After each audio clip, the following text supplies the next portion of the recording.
asalaamaaleykum mbokk Sénégal ni ñu koy defee altine bu nekk seen émission autotransport autotransport nag nekk na émission boo xam ne lépp li nga xam ne mooy xibaar ci wàllu demee dikk bi muy jaww ji tali bi ak géej gi tey nag ñu fas yéene waxtaanee li nga xam ne nag dafa lëmbee mbirum demee dikk bi bu aajoo ci tali bi muy renouvellement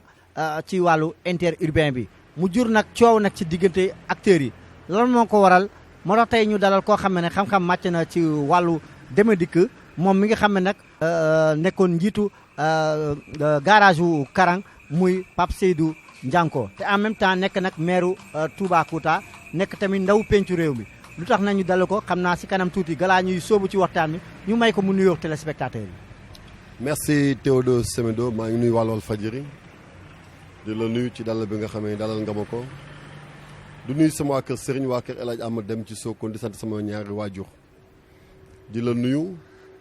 di kontaan bu baax ci li nga xam te moom nga ma laaj muy sama métier man awma leen lu dul transport chauffeur laa de profession mooy sama métier te awma complexe wax ko fen kon nag soo ma dalee tey pour ñu wax ci changement parc automobile bi te ma fekkee ci sawar naa trop pour wax ci. mënuñoo bañ a wax balaa ñuy tàmbali émission bi d'abord loo xam ne nag fu mu toll nii temps yi dafa lëmbee dëkk bi mooy wàllu accident yi. gis nañ ci fan yi ñu dégg yu ñu génn ci màggal Touba bi lu toll si 28 personnes jot nañ ñàkk seen bakken bu ñëwee encore ci gàmm bi gis na mbir yi ni mu tëddee lu ëpp sax ñaar fukk tamit ñàkkaat nañ ci seen bakken malgré que am na ay campagne sensibilisation lu ci mel ni wurum prévention routière lan moo tax yow ci yow sa gis-gis accident yi bëri lool ba ñuy di si ñàkk seen bakken sultan may sant yàlla bu baax di julli ci Yonent bi sallallahu alayhi wa sallam di ñaanal yàlla ñu jiitu yal na yàlla yërëm leen te jéggal leen te xay leen àjjana muy ñi doon dem ci màggalu Tuubaa bi ñu doon dem tam ci accident bi am bëkk démb ci àllukaañ bi ak tey rek fi may wax ak yow am na benn accident boo xam ne mu ngi ci am ci yoon route nationale 1 bi nga xam ne 5 personnes benn chauffeur moo ci dugg ci nangam li may wax tamit mooy ñun nañu considérer suñu bopp ne ay citoyens sénégalais lañ d'abord ginnaaw bi ñu amee suñu métier dañu am responsable chauffeur boo gis tey këram am na lu ne ci ginnaawam loo xam ne newul ci ginnaaw kenn parce que nag loolu boo ko amee mooy responsabilité mooy nga gàddu loo xamante ñëpp bu ñu xëyee nga dem liggéey ñu yaakaar nga war leen dundal kon chauffeur nañuy def ndànk tamit Théodore injustice dafa bëri tali bi loolu nag fu ne la am donc am na xale yoo xamante bi dañoo xam ne li ñu yor tey kenn waru ko mën a foyee muy oto bu nga yor oto bu nga yor téléphone du yoon bu nga yor téléphone yow ay gis ay li ñu continuer doo respecter code de la route ça pose problème ñu ñaan suñu mbokk chauffeur si nañuy dimbali nit ñi bu événement amee ku ci sonn na nga noppale ko parce que yenn yi ñàkk da ngay sonn ba pare te doo noppalu te oto moom foo gëmantoo def accident. est-ce que yow kon da nga jàpp daal maanaam bañ a respecter code de la route ak li nga xam ne moom lu mooy gën a andi accident yi. xam nga boo xoolee jigéen ñi am permis de conduire ñoo gën a néew Sénégal mais ñoo gën a néew accident xam nga lu tax ñuy mucc mooy ragal oto dafa gaaw boo xamante tey su fekkee ne tey li la yoon sant doo ko def ëllëg résultat bi mooy accident. xam nañ ko parce que ñu tali bi ñun dañuy dawal ba fi mu wax ak yow dama yor sama permis de conduire man damay conduire xam naa lu nekk tali bu baax parce que benn oto boo xam ne dafa yëpp 60 personnes wala 70 personnes nga yore ko kooku warula uy téléphone direction mënut a am ànd ak téléphone nga bëgg ne yow balaa ngay départ gare boo départ ñu tel téléphone nga ne dinaa xam la fa nekk wala balaa may yegg dinaa xam la fa ne ñaata client moo fa ne wala ndax arrêt bi am na client dawal nga ne ko gaawal arrêt bi am yooyu yëpp dafay am ça joue loolu nag su fekkee dafa am événement yi am nii nit ñi di njëkkante dem wàccee client yi daw dellusiwaat moo ñu andi problème toujours ci accident yi xale yi nag ñun suñu njaboot lañu nit tamit nag heure bu waxtoom jotee ak la ko war a yóbbu allah kulli ali kenn mënut a tax bés ba jaas te boo xoolee accident yi am sax léegi ci particulier la ëpp de bien vrai que dañuy wax ne transport en commun accident am na accident fu accident mais dañuy wax passager chauffeur parce que chauffeur bi nga xam ne dafa yor oto nekk conducteur de véhicule ajul ci transport en commun ajul ci chauffeur bu nekk tali bi usage de route la. yaa ngi wax ne injustice tamit am na ci tali bi ban injustice la. am na ci kaw tali bi parce que ki nga xamante dafa war a xool 3e position war a xool dépassement ci lañ continuer war a xool agglomération bu fekkee da nga ci bëgg doubler wala ngay dépasser c'est de l'injustice loolu ñàkk respecté code de la route la parce que code bi dafa la jox ne la boo egsee fii war nga fi doubler boo egsul fii waroo fi doubler boo egsee fii war nga fi daw limitation de vitesse temps de vitesse su fekkee ne loolu doo ko respecté mun na andi ay jafe-jafe. chauffeurs yi ñenn ñi dañuy ne tracasserie yi bu ñu xatalee yi si tali bi dafa bëri. waaw mais xam nga tracasserie yi mënuma comprendre mu convoqué accident xëy na mun na la énervé loo mais sànnama bi la jàpp wala policier bi la jàpp wala agent bi la jàpp traqué la mais taxul nga mandi taxul nga jóg rey sa bopp yow loolu moom ñun wax nañ ko fu kon ne. dafa am ñoo xam ne dañuy màndi ci tali bi. waaw mais non dama lay wax ne loolu mënul ñàkk ci kër gu ne. mais dama leen tracasserie du tax drogué wu du drogue laa dama leen tracasserie du drogue maanaam ñëw ci mu jàpp la verbaliser la wala mu tracasserie la. mais looloo tax sa yenn naataango ñoom ñu ne dañuy grève parce que tracasserie yi moo sonal ba tax chauffeurs yi mënatuñu liggéey baaxul ci mel ni yoom Gora Xuma Gora Xuma ak Pape Modou Ndiaye ak kii di Diallo Niang ñoom ñu ne dañuy sóobu ci grève fu mu toll nii déposé nañu préavis ñu ne daal bun xotal yi moo métti ci tali bi ba tax chauffeurs yi dawalatuñu accident yi di lëmbee. ku wax loolu xam ne dëgg la je suis parfaitement d'accord ak ñoom soo déparé Kaolack balaa ngay yegg si Dakar fekk fi presque lu bon une trentaine de montages la gendarmerie nationale police nationale kon contrôle bi wax nañu ko mën a wàññi je suis d'accord dama ci d'accord ànd ci ak ñoom. mais bokk na lu ci causé accident yi kon. non cause accident nit ki ak conscience am dama leen mënut a cause accident ci ay tracasseries je ne suis pas d'accord je suis contre loolu je le dis en faute voix nit boo xëyee sa kër war a uti dépasse am sa responsabilité war a dundal sa njaboot war nga xam ne caaxaan waru laa mën a dugal ci ay caaxaan ci oto du caaxaan parce que métier bi métier bu noble la woon. est-ce que du tali yi aussi yenn tali yu màgget yeex yooyu. tali yu màgget moom dama ne su fekkee ne am na ci biir Sénégal route secondaire yi lay doon mais toutes les nationales fi ne amatul fenn foo ci dawul tali yu màgget parce que nag son excellence président Macky Sall bi mu ñëwee def na lu bëri ci tali te loolu ñun xam nañ ko man mi nga xam ne dama dëkkoon accès national 5 amoon nañ benn distance boo xam ne Sokone Kër Waly Ndiaye c'était Croix et la Bannière distance boo xam ne c'était 21 kilomètres mais léegi boo xoolee accès tey dawal Dakar Ziguinchor jaaral Kolda demal Ziguinchor Saint-Louis demal Tamba demal Ziguinchor bi ba ngay yaar corniche bi par Tambacounda par Kolda donc ñun xam nañ li ne ci terrain bi kenn du ñu wax dafa ne tali bi bon ak par rapport régime bi nga xam ne moo fi nekkoon. Sénégal dafa tardé woon ci goudron mais bi président Macky Sall ñëwee Abdoulaye Wade lu mu defoon dafa ñëw yokkaat ko. léegi ñenn ñi tamit naan oto yu màgget yi tax na ñuy favoriser accident yi ñenn ñi gisoon nañ ko ci mel ni Moustapha Diakhaté yëkkati woon kàddoom di ne daal chauffeur sept places yi ñoom daal bokk nañ lu gën a contribuer si accident yi. noo ko déggit. damay wax ne accident oto bu màgget mun na accidenté comme oto bu bees mun na accidenté oto yu bees yaa ngi daanu ñaata oto ñu accidenté fii ci autoroute bi ay 4x4 ay V8 accidenté dee. yàlla mooy wax sa bakkan bi lu ko nar a yóbbu mu boole ak moom kenn mënu ci dara mais président Macky Sall li mu def bëkk démb ci réforme changement parc automobile ak ministère des transports Omar Youm ñun dañ ci kontaan. ba ñuy recevoir nit ñi pale maa nga fa. waaw loolu solution la ñu jëm ci loolu. moom li su mu fekkee wax da ngay changement changer parc bi loo ko gisee. su fekkee da ngay changer parc nga woo transporteur yi opérateur bi ñëw andi marchandise bi ñun ñu valider d'accord ci. muy Toyota yi nga gis bëkk démb mbay ngay yore ko mais oto yooyu nga xamante ni 14 personnes lay jël tout est oto bi climatisé 16 bu nekk am ceinture de sécurité mu nekk Toyota ku ne xam ne marque Toyota ak Mercedes ci transport mais loolu la ñuy wax ministre bi man Pape Ndianko li ma ko wax en tant que président des transporteurs dama ko ne monsieur le ministre su ngeen bëggee changer parc automobile non seulement da ngeen di jël carte grise oto bi ngeen di changer jël oto bi yóbbu ko Eiffage parce que tant que oto yi yóbbuwuñu leen Eiffage fraude bi nga xam ne dem jël fële pièce dem jël fële kayit dem jël fële kayit dootu fi jógee mais soo bëgg a andi lu bees da nga fiy jëlee lu màgget parce que loolu nekk na échec gis nañ tract Ndiaga Ndiaye gis nañ super yi ci dëkk bi président Abdoulaye Wade loolu mun a ambition yooyu ñu fi jàll dafa amoon fraude ci affaire yi. non mais loolu dégg naa keroog sama secrétaire général benn kilifa boo invité woon mu di la ko wax. dëgg la mun nga ko dëggal am na fraude wala amul fraude. non ci moom laa ko déggee man xam nga nekkuma Dakar la ma la mën a wax mooy diggante frontière ba nga yegg seen Dakar loo ma ci laaj mën na la ko wax mais xëy na moom loolu moo ko xam moo ko assumé mais dama la mën a wax ne changement parc automobile bii président Macky Sall jël ñu ciy sant ministre Omar Youm ministre des transports amul benn changement bu ko gën a légitime parce que li ñu wax tey su fekkee ne loolu mooy am. mais tata yi dafa amoon coow ñenn su yi naan niñ ko jaalee affaire suul bukki la. ku ci nekk benn genre mafia ñenn ñi di ko laam-laame léegi yow ñu ñëw agité maanaam cette place yi gisoon nañu yeneen yu fi jaaroon mu andi ay coow yu mel ni seen Iran ak yooyu fu ñu tuggee renouvellement rek affaire bi am jaxasoo. jaxasoo bi yow lan moo tax loolu. tata yi bi ñu ñëwee ñun suñu secrétaire général daf ko rejeté woon ne du ci bokk te boobu ci syndicat bi lañ nekkoon ñun ak moom ñoo bokkoon ñu ànd ceeg moom moo tax amuñu ci ñoom Mbaye Amar mi nga xam nag ñoo amoon fula ak fay di jël ko ñoo ko jëriñoo parce que nag mënoo dëkk ci réew lu ñëw nga ne maa bañ mais soo bañee kenn nangu. mooy kan. mooy secrétaire général bi nga xam ne moom la ñu àndaloon de liggéey bokk ak moom syndicat yi muy Alassane Ndoye parce que nag dañuy yàgg ànd ak moom loo wax mu ne la maa bañ mais booy bañ da ngay xam fi nga jëm te moom renouvellement parc immobilier amoon na ci Escoda yi. amoon na ci Escoda yi bokk na ci renouvellement parc bi joxoon nañ ko quota. am na ñu jaaroon ci moom jox ko seen xaalis te bi léegi jotuñu seen oto. kon kooku amul dara benn région bu muy jox nit ci renouvellement parc yi parce que dafa bokkoon ci ñi ci amoon. moom wax na la ne bi ñuy dem seeti oto yi dem naa seeti oto yi ñu mujj a jox. mais est-ce que loolu andiwul problème ci gaaru Thiès ba heure bu ñu nee renouvellement rek gars yi daal di yenn jaase yi xeex yi xanaa affaire daa am xaalis wala lan la. waaw garage dafa neex.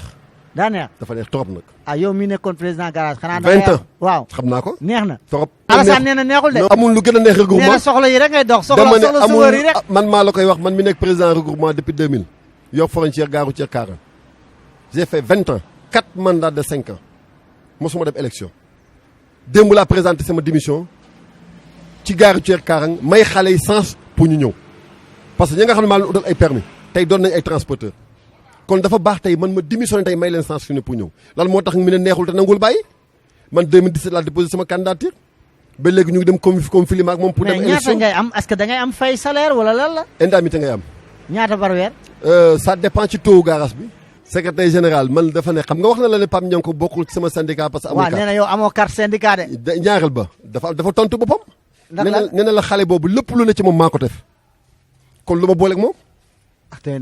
su fekkee dafa wax ne man bokk maa ak moom syndicat moo ma formé. nee na toog ngeen ne yow moo di giroo nee na daal amoo carte syndicat. non dama la ne man moo ma formé de bas âge ba bi ñu yegsee ci syndicat ma ak moom. Alassane mënul jox nit demande d'explication ci syndicat Alassane am na ñaari mandat yoo xam ne amul bureau. Ceko yi muy versé boo demee versewul dara central bi mais su fekkee ne yow doo respecté li nga xamante ni mooy norme ak texte syndicat yi lan nga mën a wax Modou Guiro ñun dañ am suñu candidat dafa légitime en tant que président de la gare routière de Karang bokk doon secrétaire général syndicat transportier de la région de Fatick depuis en 2002. kon yow ba léegi candidat nga si poste. du ma ko mos a bàyyi sëgg bëre mu daan ma wala ma daan ko su ma daan nañu àndat man ci ginnaawam laa toppoon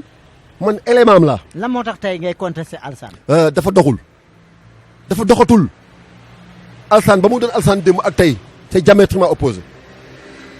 mais est-ce que yow du mboobu bu politique bi parce que moom PDS nee na la bokk du bàyyi PDS yow nga far APR. waaw est-ce que du loolu moo andi seen contentieux. loolu bokkul ci syndicat man ña ma jiitee sama kër am na PDS am na AFP am na parti bu ne boo demee sama garage boo dem élection man def naa élection ba doon président comité rural ba nekk maire ba doon député sama adjoint AFP la nekk ci Moustapha Niasse am na ñu fa nekk yoo xam ne dañ may contre te ñu ngi sama garage loolu ça n'existe pas parce que moom mënul del Sénégal def leen ci benn pañe. mais nañ def face à face nañu toog ma toog dama ko xam. ah kon Alassane gars yi ñu ngi lay xaar de. mooy sama patron lu ma def moom ma ko jàngal lu ne ci man moo ma ko def. kon bi ngeen doon baare ay Karang moom moo la. non moom moo doon général bi man maay colonel bi. si loolu moom xamante nañ ma ak moom. loolu garaaw na de dama ko xam. da nga ko xam. barke Salatou Fatick. léegi parc renouvellement parc bi justement comme li ñu wax ñu ne cette place yi màgget na gis nañ ne renouvellement yëpp tamit coow lay jug lan moo tax muy am coow te chaque fois projet yi gis nañ ne gros porteurs yi li fi am gros porteurs yi ñenn ñi ne dañ leen wax jaay maanaam wax leen ne par exemple marque française jaay leen chinois marque coréenne jaay leen marocaine lan la ci gros porteurs yi. ñu ñëwaat encore ci affaire bi lan la man gros porteurs yi d'accord ma ci wax naa ko assemblée nationale ministre transport toog mun a jël benn auto Chine nga jënd ko 40 millions andi ko Sénégal bu ko jaay 119 millions boo demee ci Serigne Boub mu jaay la ko 60 millions wax naa ko ministre assemblée auto Cinglok yi nga xam nañ ko andi mais diggante Chine ak fii mun ngaa jaay auto 70 millions moo tax transporteur yi jëluñu ko moo tax auto ñu mujj ko yóbbu Dakar dem dikk gis nga bokk ci régime terewul nga wax dëgg man sama deret dama ko gëm je dis ce que je pense amu ci état d'âme wax naa ko ministre dinaa ko oto yi ngeen andi pour transporter war a changer intérêt Ibrahima ak Ndiaga Ndiaye duñ ko jël. dafa seer daal dafa seer oto 70 millions foo koy fayee ci oto boo xam ne yaa ko jënd 30 millions wala 22 000 Chine c'est que Sénégal léegi manqué tu information parce que boo tapé ci internet bi wala YouTube bi loo soxla xam ko donc du ñu jël ay oto yoo xam ne dañuy andi ay Chine andi leen fii di ñu ko jaay à 70 muy double oto ñaari yoon mënul nekk du ñu ko nangu mais dama ne la Toyota yi bañ koy demee président man bokk naa ci ñu demoon. mais Alassane waxu loolu dafa ne teena nee na dafa teexel ci affaire bi. waaw parce que dañ ko owul comme moom bokkul nag mais mënul ñëw fekkee. lu tax bokkul. mais man IDK mi nga xam ne représentant si wu transport. maanaam dafa jeex depuis 2016 amatul représentant. Alsane bu bëggee Alpha mu dem renouvellement jaay kat dem élection. waaw mais lu tax nag moom. amatul légitimité bi mais lu tax Alsane ba mu décidé ne grève woote grève ci interurbain bi chauffeur yi topp ko. ba mu jur loolu ñu lever instruction bi. parce que moom li ñu gis mooy. chauffeur yi dañoo yooxu ba sonn ne interurbain bi dañoo yëkkati. kenn nangul moom mu dem jël jéngu bëre. bëre ne grève mu woote grève. ba mu grévé ba mu jur ay fippu Touba ak fu nekk ñu xëy na levé nañ restriction. xam nga grève boobu góor xuma moo ko ñu ko déclaré soo suivre élément bu baax c'est góor moo déclaré. waaw Alsane waxul de. waaw bi mu dem ba 72 avec grève bi ci la génn ñëw wax mais nit bu sonne. mais góor daa mujjee arrière. waaw mais nit su sonne. waaw ku koy wëlu mu fekk la fa. sonnal rek. sonn rek la. waaw boo sonnee rek yow. nga coono pour yow du base. ba léegi chauffeur yi ànd na ñoom non dama la ne amul dara. ba mu Alsane di wax dama ne Alsane ba mu ne Alsane man dama ne bu doon général man maay colonel bi man chef de guerre laa woon moom xam na ko biñ ko téyee Ndar Saint-Louis mu nekk député maa téye Sénégal maa xëy woo sama Sénégal yëpp na leen taxaw la ñu sagal ko même suñu patron la même bu defee def tooñ nañ ko sagal gis nga ay élection jaas yi jël ay bandi ay kaba fule dugg loolu dafa jeex Sénégal ñun dañu responsable munoo dem ba ay président de la gare routière maire un chauffeur di diriger ay commune di nekk ay responsable di dem ci ay institution assemblée deuxième institution Sénégal kon xam na ñun fi ñu jëm fan la assemblée fa la nekkoon du tax kaasul chauffeur si kenn mësu koo dégg mu wax ci doléance chauffeur si parce que dafa génn léegi rek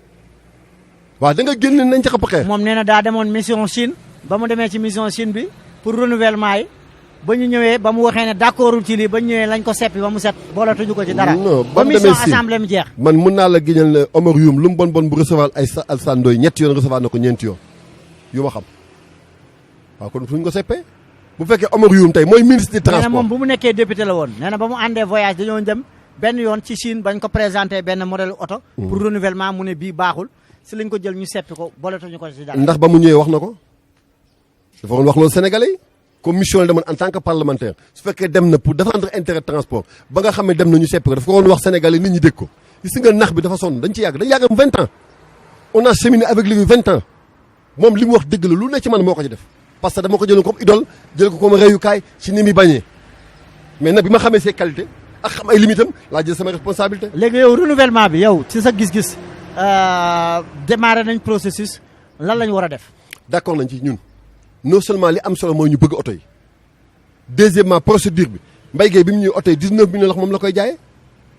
président fi ne ko wàññil oto yi ba jox 14 millions pare nañ fi ne pour installer usine boo xam ne dafay def montage bon Mbaye Gueye tey fi ne bu fekkee ne président teggi na taxes yi nga xam ne moom la war a teg ci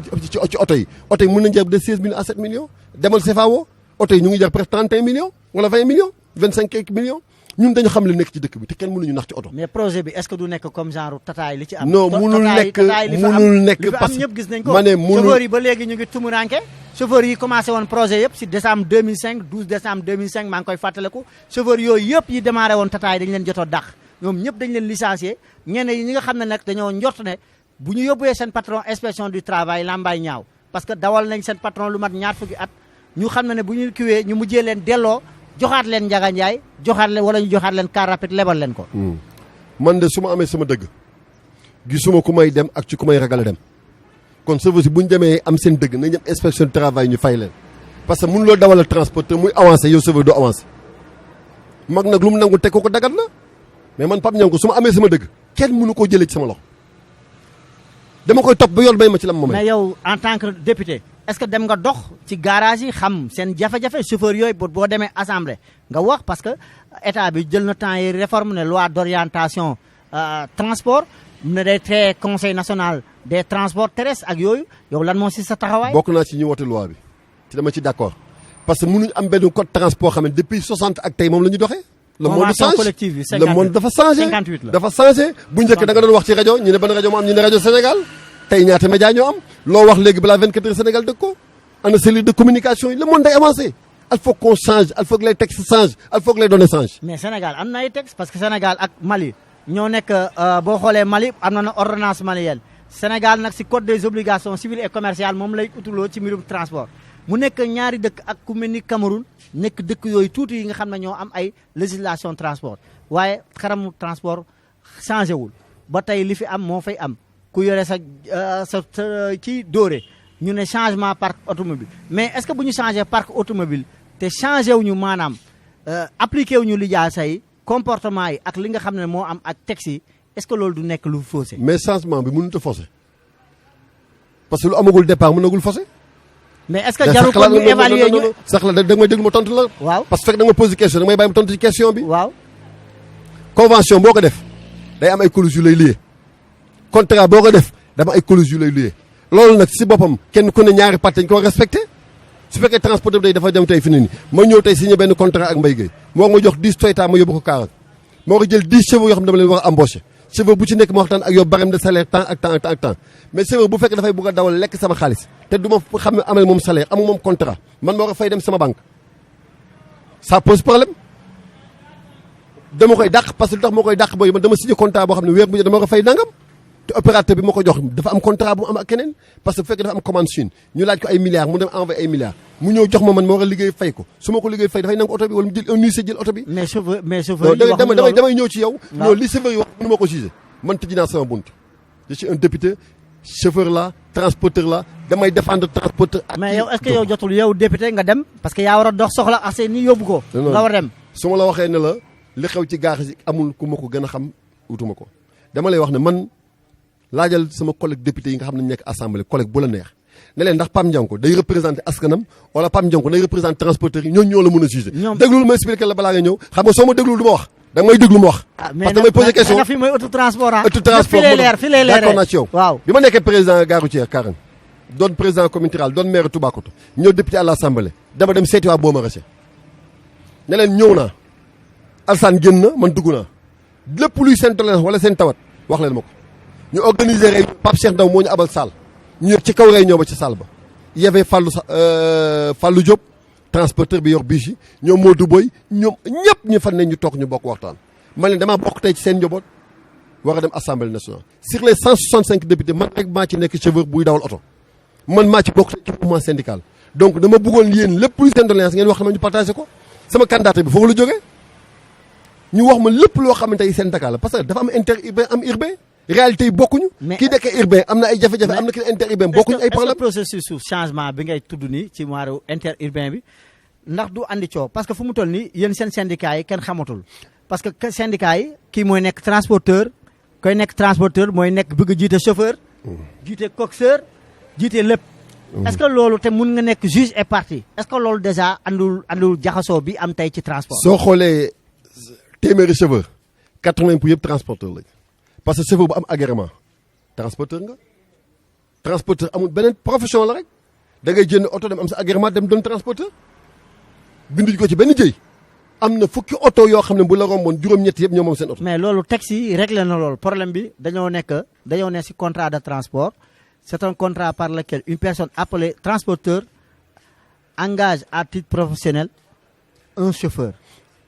mais la responsabilité du chauffeur est implicitement engagée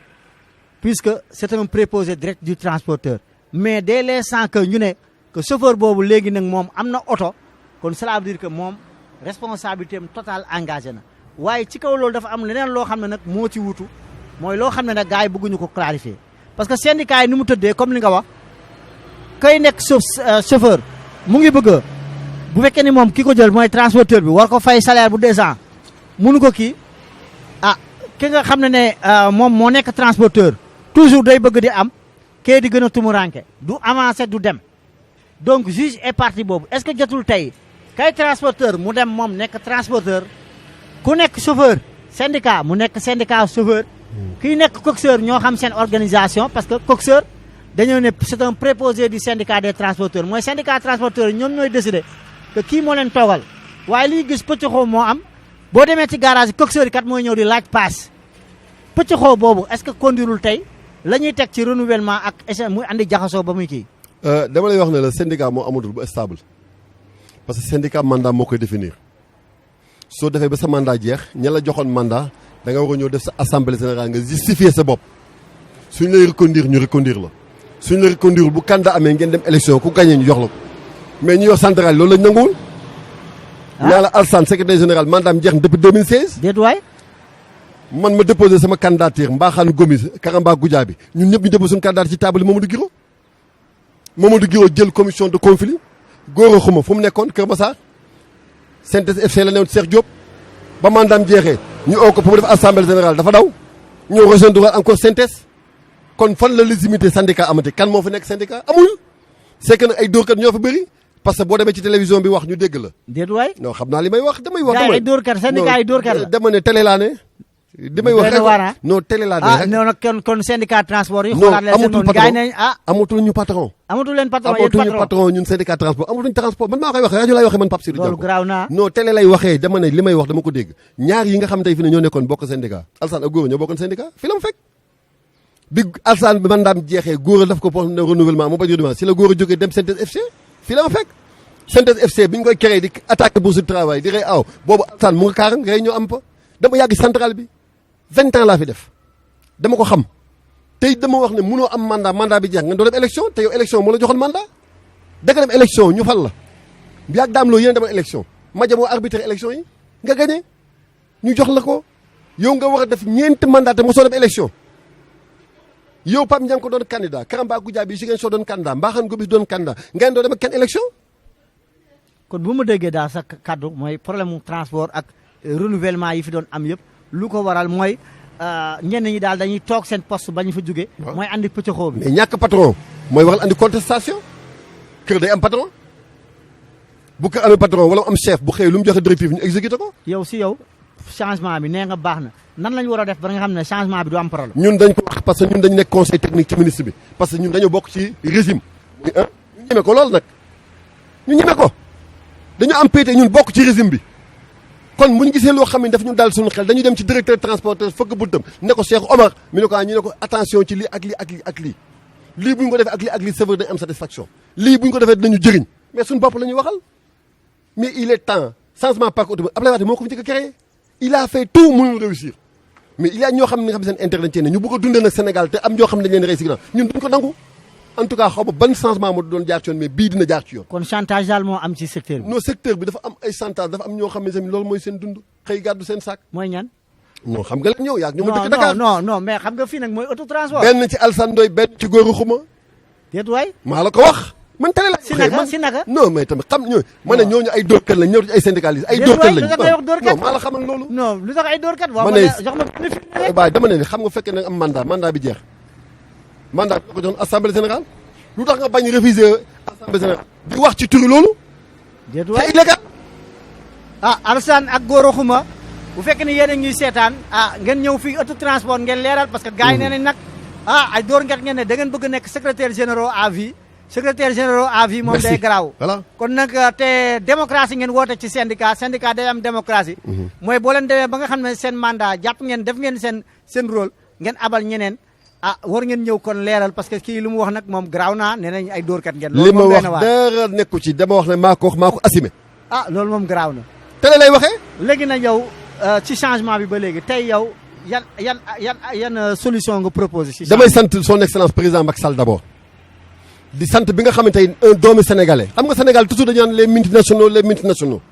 bi ñu amee un doomi sénégalais ku mel ni Sénégal Tour Mbaye Sarr ku mel ni Mbaye Guèye ñu nangoo investir alal pour dimbale président de la République jàppale ko secteur transport bi. may sant ministre Omar Youm bi nga xam ne dafa ñëw jël dossier bi en main dox parce que état dafa war a dox ñu am gëm-gëm dem waxtaan ak opérateur bi ñëw ba andi oto yi ñu wane ko président ñu xool oto yi ñu ay transporteur oto yi nañu. man ak Dika ñoo représenté inter Sénégal y avait ñoom bi Ndiaye doomu Ndiaga Ndiaye ñoom Mbaye Amar ñoom ñëpp mu fool toog gis oto yi baax na ñu d'accord ci. seeraay yi daal nga non si mais oto état bu ñu lay jaay bu bees 14 places ñu ne ko jaay ay 17 millions. loolu dem si faaw. loolu ngeen nanguwul daal yéen seeraay non dañu wàññi seeraay bi dañu wàññi président da teggi taxi douanier yi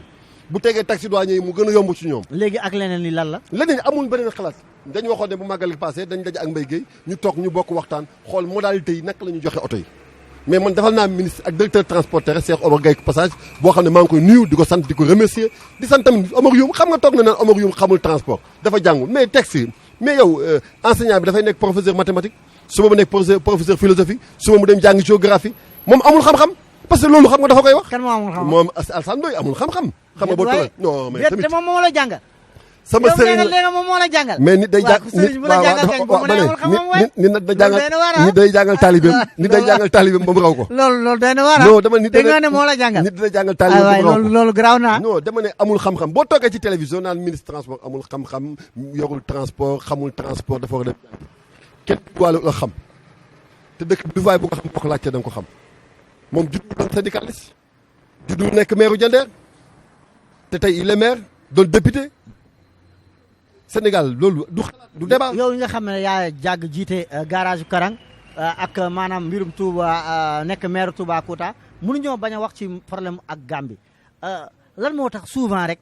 day am problème ak waa Gambie naam sax defar nañ maanaam léegi am na defar nañ tali pont bi ñu fa defar mais lan moo tax qu'est-ce qui se passe réellement.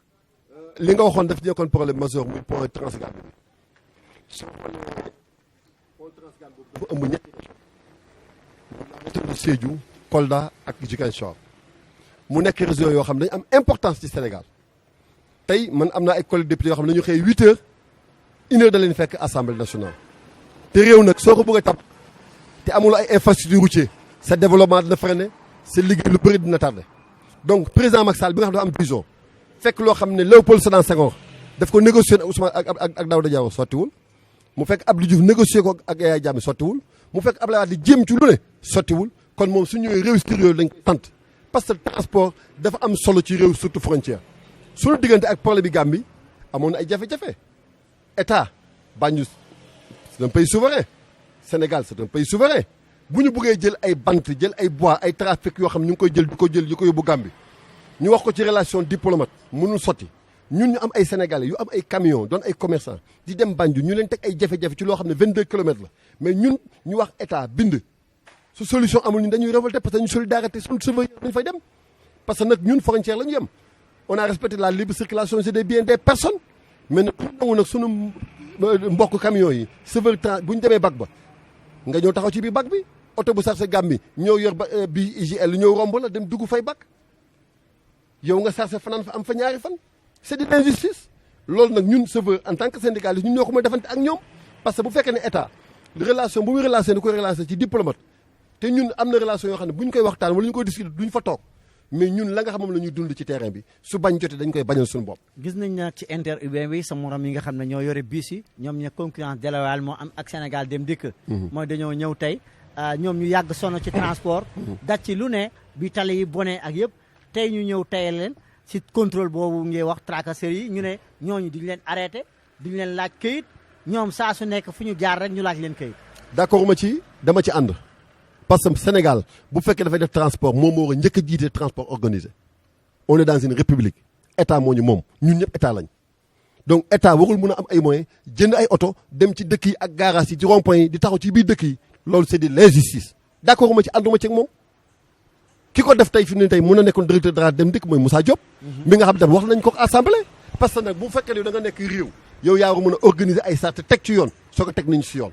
mais benn Dakar benn dëkk sarse à Dakar dem Kaolack taxaw ci digg dëkk ba dem Touba taxaw ci digg dëkk ba dem Thiès taxaw ci digg dëkk dem Sène taxaw ci c'est pas normal nañ créer ay gare routière yoo xamante fi ne même privé sax oto bi am ay point de départ am ay point d'arrivée mais mënuloo tey ngay aay nit ñi ay maraudage di ay bus ay horaire yoo xam ne lañ dëkk ci dëkk bi ñeen da nga leen koy ay yow nga bu ko def. te yore say prix tamit moo ma ci jaaxal.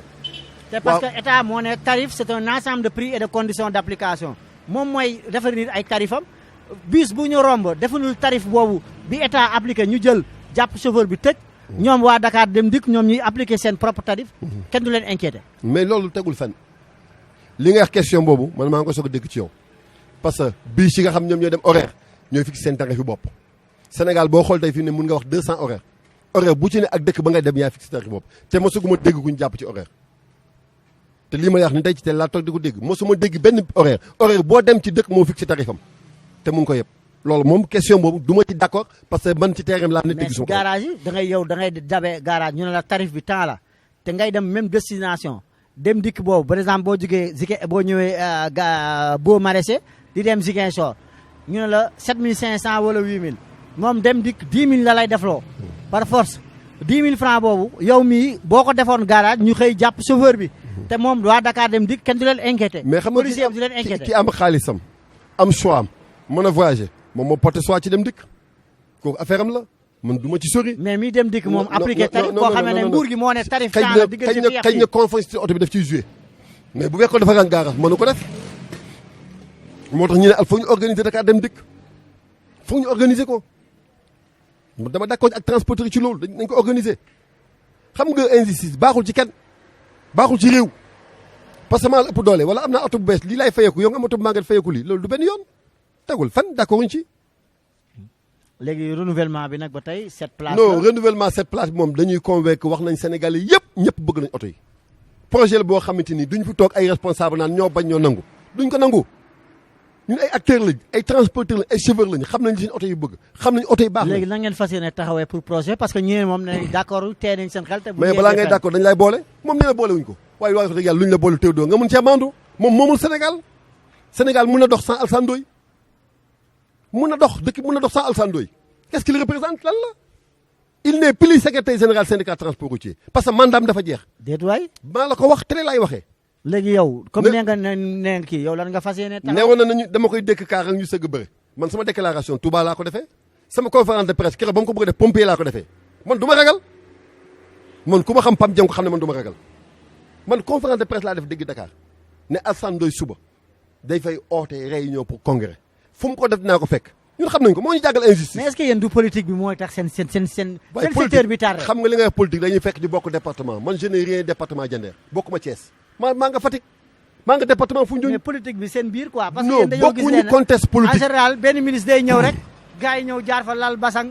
ñëw ne ko bon ministre bi jox nañ leen suñu bopp taalal nañ la sa loxo pour liggéey. même personne yi xam ñaar fukki at ak juróom wala lu ko ëpp fanweeri at. moo am ci transport. dama lay wax benn affaire nga déglu ko bu baax man Pam Ndianko télévision lay wax ak yow laajal sama collègue député yi nga ne leen Pam Ndianko laa bu ngeen enregistré ma daaw bi Omar Youm ñëwee lan la ko wax loolu rek laa lay tontu man je ne suis pas froid aux yeux moi je suis un élu sama département ñoo ma mandaté je ne suis pas peur de personne le président Macky Sall bi dama jàpp ne c'est le président de la République Sénégal mais sama nawle la kenn mënu maa tere wax li ma bëgg a wax dans l'hémicycle demande ku la neex ci assemblée bi ne ko kan mooy Pam Ndianko. mais est-ce que du politique boobu moo lembee seen. non c'est maa moom politique bokkuñu département secteur bi laa wax non secteur bi mënuñu ñàkk politique parce que kenn ku ne am nga choix koy topp xëccoowuñ dara ñun xëccoowuñ dama tànk politique xëccoowuñ député politique xëccoowuñ dara lu ñu war a boole ci politique mouvement syndicat bi nga yor garage bi nga yor couleur parti bu nekk mu nga fa encore une fois moom Diender ba mu nekk tey chauffeur yi mu jiite am na parti yu ñu fal doo xam ne Alassane falu fa Diender ga mu nekk am nañu ànd ak APR te teewul moo koy gagné loolu ça n'existe pas. affaire bi problème bi lan la. si problème bi mooy ku sa mandat jeex da nga war def assemblée générale bu ñu la falaatee nga bokk bu ñu la falu nga génn. justement ministre bi nee na day def élection de représentative. élection représentative ministre bi da koy wax si mais mënu ko organiser. maa la ko wax il n'ose pas mënu ko. waaye tamit yow 15 millions de permis fan la koy organiser. Omar Youm am na ay idée ci transport am na ay xalaat ci transport xam nañ ko mais élection de représentative day fekk organisation am wala dara taxaw mais fu dara nekkul lan ngay organiser. transport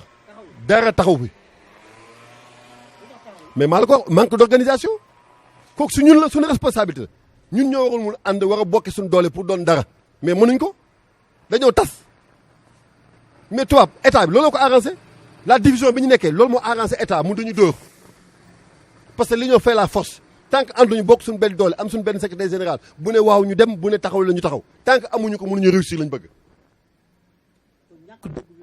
mais moo ñu sonal Théodore man tamit li may wax dama yàgg ci métier bi 1986 la am permis am naa agrément transporteur en 89 man mon père était transporteur 1957 ca temps yi rapide ndondi man transport lañ ma ngéntee dama ko xam li may wax dama ko dund je l'ai vécu te ba léegi maa ngi tali bi nañ def suñ organisation centrale syndicat yi moom bu fekkee ñeme na bëre na ñëw ñu sëgg ñu dem jaay carte ñu def renouvellement mu gagné ma topp ci koom su ma gagné ma topp ci koom mais mënuloo yor mandat garage say morom fal la say nawle fal la ne la yaa ñu doy nga yor garage bi 5 ans wala 3 ans ñee kaay defal ñu assemblée générale bilan ngay damay faluwaat damay reconduire sama mandat te nit ñi reconduire wuñ la voilà où le bas blesse foofu la problème bi ne. looloo am si syndicat transport moo am syndicat transport. li ma la wax nii yaa ma gën a xam banlieue nga dëkk. ah gars yi nag garaaw na nag. yaa ma gën a xam góor lu ko jëlee Kër Massar mandat jeex na ñeel assemblée générale nga daw ñëw dugg biir syndicat te syndicat nga jóge woon.